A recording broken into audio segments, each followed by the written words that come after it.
Domingo Felipe Cavallo, ¿cómo le va, doctor? Muy bien. Gracias por venir esta noche. Llega de Estados Unidos, ¿no? Sí, estuve 2 meses afuera, bueno, en realidad casi todo el año, hasta con algunas interrupciones que pude venir para aquí, porque estoy dando clases en la Universidad de Yale y lo mismo ahora desde septiembre a diciembre voy a estar allá, pero si Dios quiere el año que viene voy a estar la mayor parte del año ya en la Argentina. ¿Haciendo qué?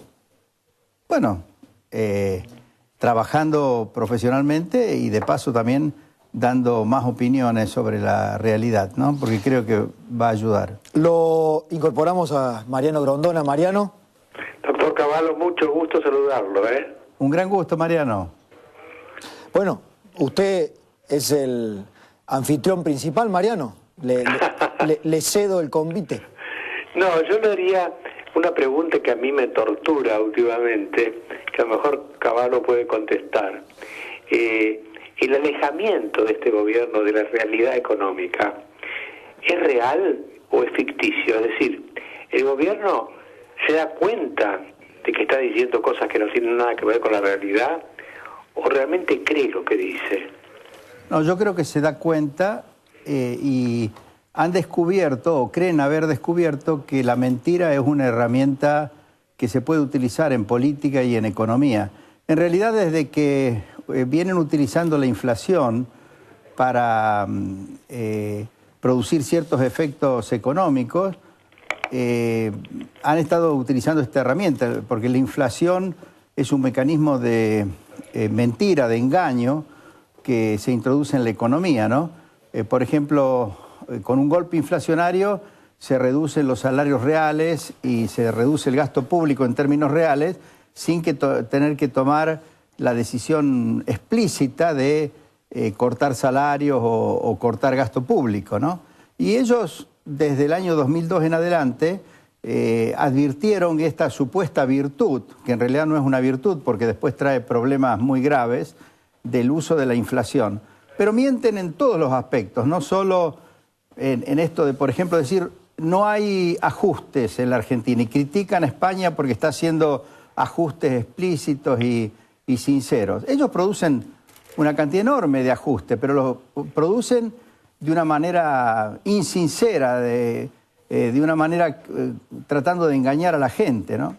Por ejemplo, han ajustado un montón de jubilaciones en términos reales, tal es así que han acumulado una deuda con los jubilados que es de más de 20.000 millones de pesos, perdón, 20.000 millones de dólares, o sea, casi 100.000 millones de pesos, en base a las sentencias que no están pagando por no haber indexado, no haber ajustado las jubilaciones entre el año 2002 y el año 2007, el famoso fallo Badaro. Pero bueno, ese ajuste lo ignoran lisa y llanamente.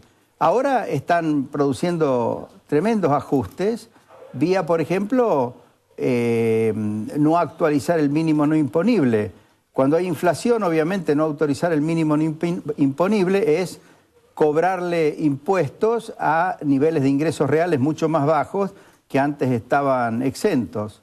En fin, utilizan la mentira, el engaño, de manera reiterada. Pero yo creo que lo hacen a sabiendas. Por ejemplo, cuando dicen que el país se ha desendeudado, que ahora no tenemos deuda. Obviamente esa es una gran mentira. Si no tuviéramos deuda, no estaríamos pagando tasas de interés que son 2 o 3 veces las que paga España, por ejemplo. Se rasga la vestidura la presidenta diciendo que España está aplicando políticas de ajuste y la critica, etcétera, pero España está pagando tasas de interés en el mundo de 6%, 7%. Nosotros, las provincias, por ejemplo, o la nación, si quisiera tomar crédito hoy, tiene que pagar 14%, más del doble, o 20%. Santiago Montoya, desde la presidenta del Grupo Vapro, cuando estuvo Scioli en Nueva York, 20% en dólares. Así es. A ver, ¿cómo se explica? Perdóneme, doctor Sí. Cavallo, ¿cómo se explica? Porque eso es algo que hemos preguntado en otros programas. Efectivamente, la política fue supuestamente la del desendeudamiento. ¿Cómo puede ser que la Argentina haya cumplido tan bien con nuestros pagos internacionales, con el esfuerzo para salir del default, y hoy tengamos riesgo país de casi 1.100 puntos? Bueno, porque es toda una mentira. Primero, Argentina tiene una deuda mucho más grande que la que tenía a fines del 2001. Por ejemplo, esto que le acabo de decir, 100.000 millones de pesos que le debe a los jubilados. Lo mismo que cuando nosotros nos hicimos cargos del gobierno, por allá por el 89, 90, había una deuda de 18.000 millones de dólares con los jubilados que hubo que consolidar y reconocerla. Este gobierno la está escondiendo, a pesar de que la Suprema Corte de Justicia insiste en que tienen que cumplir. Perdone, pero además tienen la deuda con los bonistas que no se presentaron y que están haciendo juicio.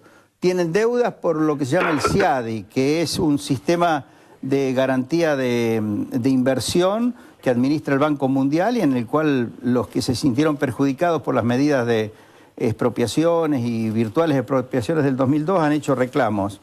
Después está lo que se denomina el Club de París, que es deuda con todos los países que nos financiaron inversiones en forma bilateral, que esa también está ahí pendiente.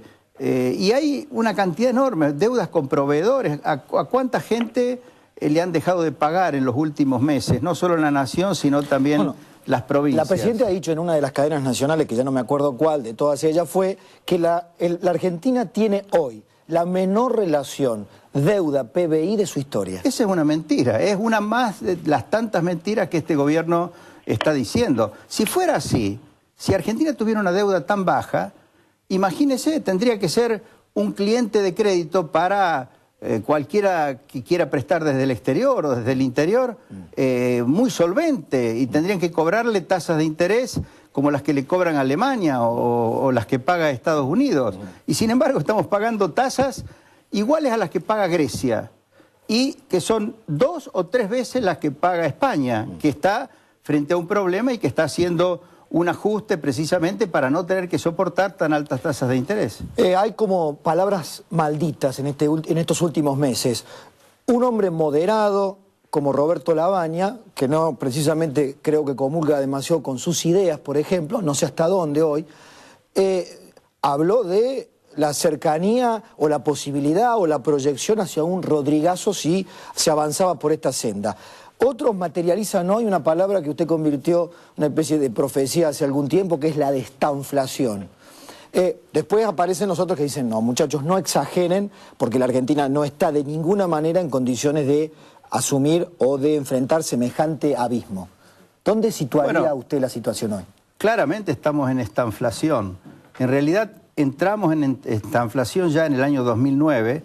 Luego hubo una especie de burbuja en base a que emitieron dinero como loco y expandieron el gasto público para poder obtener un buen resultado electoral. Pero ahora, cuando ya el problema de la inflación se ha tornado un problema muy grave y cuando hay déficits muy grandes en todas las provincias y en el gobierno nacional, y cuando han tenido que recurrir a todas estas medidas de control y de estas interferencias en el funcionamiento de la economía, claramente estamos en estanflación. Y la estanflación es una enfermedad económica muy grave, porque normalmente cuando se está en recesión, pero la inflación es baja, se pueden tomar medidas expansivas para compensar y sacar al país de la recesión. Brasil, por ejemplo. Claro.